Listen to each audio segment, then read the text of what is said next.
This week on Bird's Nest, we have totally revamped our show. We're going to bring you more of the content you want with our new format. In this week's episode, we're going to cover the latest news, which includes possibly the year's biggest fishing scandal. We'll also look to the week ahead, show off a little bit of our comedic skills, dive into the changing weather patterns and how it's going to affect fishing, get back to those awesome viewer-submitted questions, and leave you with some fishing tips. We are still trying to give away a Monster Bass box, so be sure to stick around until the end to get the current update.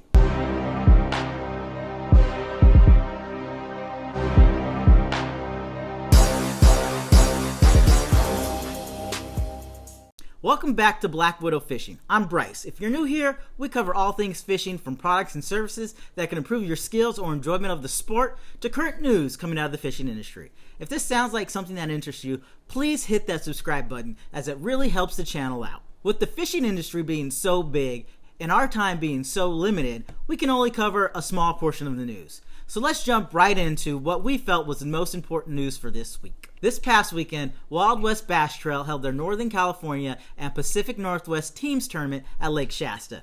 The official places and winnings have not yet been announced, but the top three teams were Troy Henderson and Stephen Klein, sitting in third overall with 21.3 pounds for a 2-day total. Josh Price and Tanner Spa brought in 21.82 pounds in second place overall. Holding down first place overall was the pair of Aaron Agner and Josh Palmer with 22.39 pounds, with their big fish coming by way of a 10.44 pound lunker. A few days ago, MLF announced the schedule and all the details for the 2023 MLF Tackle Warehouse Invitationals. The series will offer up more than $3.9 million in prize money and an invitation to the Red Crest 2024, where anglers will compete for a top prize of $300,000. The series will be made up of 6 events with stops in Lake Okeechobee, Clarks Hill Lake, Eufaula Lake, Lake of the Ozarks, Potomac River, and the mighty Mississippi River. 150 anglers will take part in each event. If you happen to be like me and not competing in any of these events, you can catch all the action on MLF Now app, My Outdoor TV, or on CBS Sports Network. The events begin on February 8th of next year. Now, if you follow fishing news even just slightly, I'm sure you've heard of one of the most scandalous things to occur the entire year.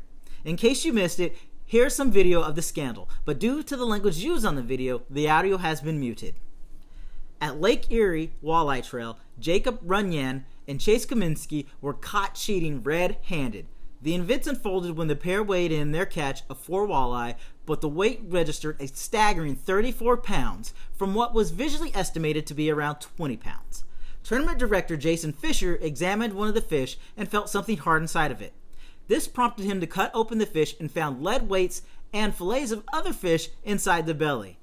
The other fish were inspected and more of the same was found. Runyan and Kaminsky were on track to win the $30,000 first place prize, but were subsequently disqualified.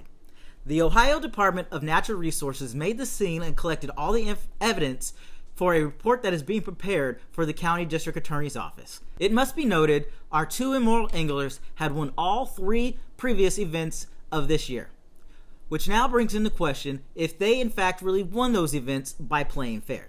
I'd venture to say no way these guys haven't cheated at every event they have attended before. I wholeheartedly implore every single tournament series and director in the country to permanently ban these two from ever competing again. Beyond being totally shocking with how many questions remain about how this could happen, it is downright disgusting. It is one thing to trick a fish into eating artificial bait, but it is beyond reproach to force lead weights down their throat in an unsavory bid to win a tournament. The fact of the matter is that there are cheaters everywhere, and the fishing industry is no different. As fishing gains more popularity, the likelihood of a cheater being on the roster of anglers in an event increases as well. Cheaters are greedy, and greedy people always get caught. Hopefully this stands as a reminder to all those who may be thinking about cheating or have done it in the past to play by the rules. Hopefully these guys serve some actual time for their despicable crime. In our western region, we have a few events coming up this week. Kayak fishing this time of year really slows down, but Kayak Fishing Northwest is hosting a tournament on the Columbia River in Lake Umatilla. The Best Bass Tournament is having an event on the Delta in Contra Costa County, and the Fall Trout Derby will be taking place at Lake McSwain. Let's lighten the mood up a little bit with a classic fishing joke. Why are fish smart? Because they swim in schools. I promise my jokes will get better, but if you think you have an awesome joke, leave me a comment or send me an email with your joke for me to tell on this next episode. If I use your joke, I'll send you a free pack of my fishing humor stickers.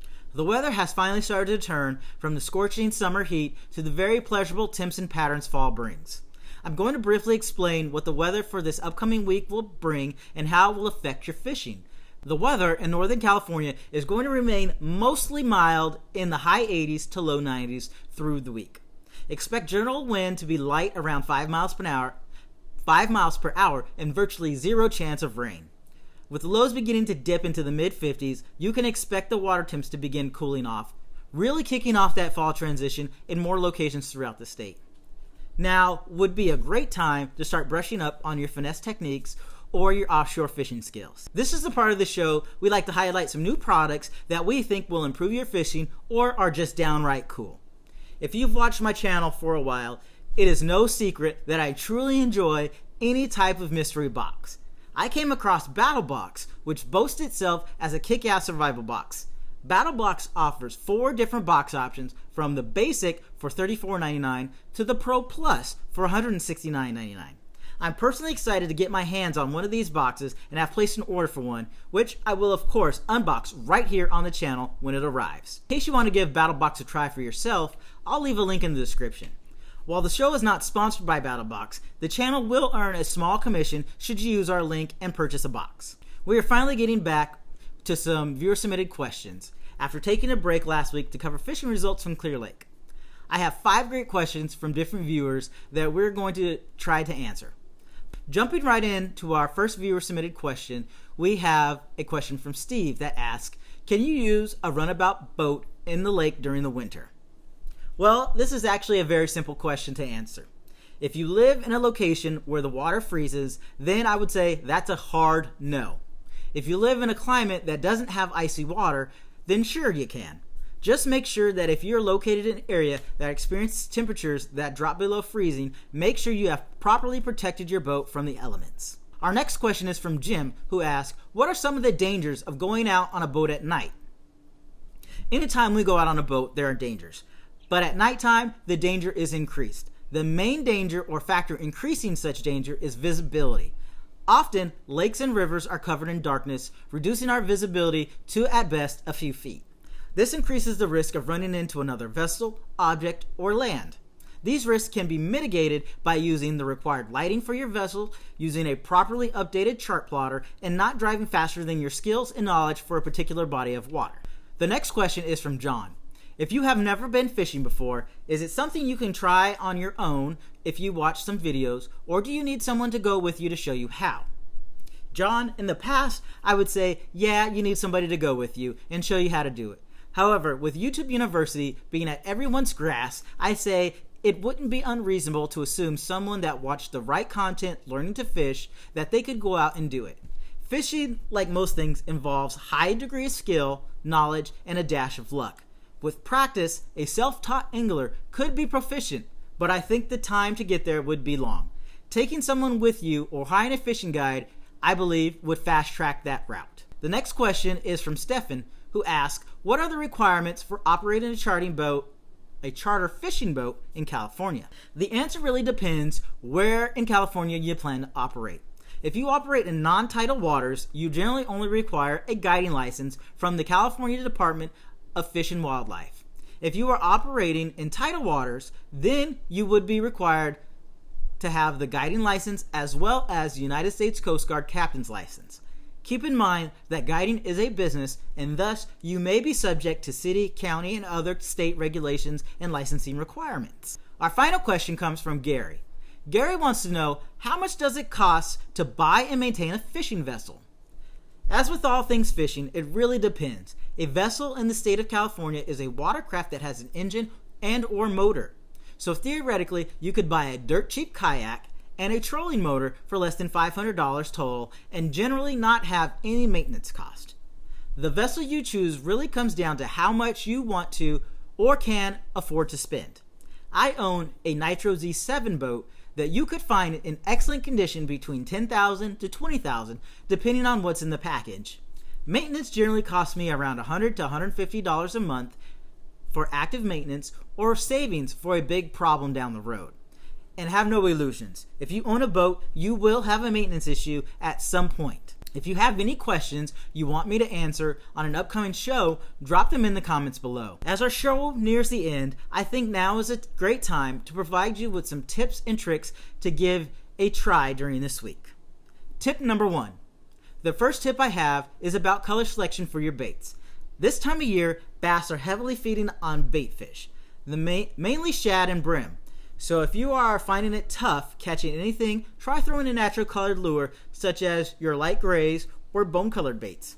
Essentially, we want to match the hatch. Tip number 2.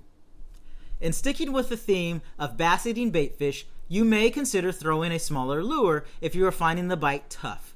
With the abundance of bait fish, a bass simply isn't going to want to chase your larger lure around when they can have a nice and easy meal even if it's smaller. Tip number 3.